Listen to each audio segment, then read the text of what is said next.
My name is Travis Northup, and I'll be your host for the November edition of Insightly Insights. This video will showcase a couple exciting new updates to the Insightly platform across CRM, marketing, service, and App Connect. Let's get started. First, let's talk about queues, which are now available in Insightly CRM. Queues make it easier for people in your org to share a common workload.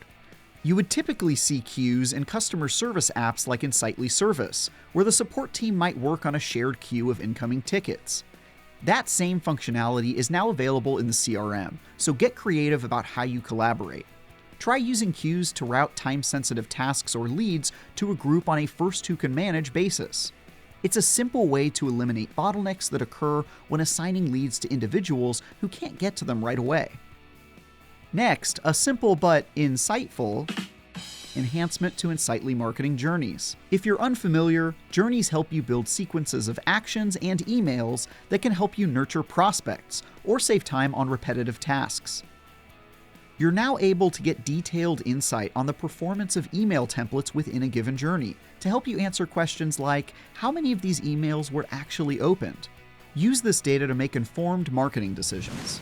That's all for today's video, Insiders, but there's always more to learn. Check out the Insightly Help Center to learn what's new in Insightly this month. Thanks for watching.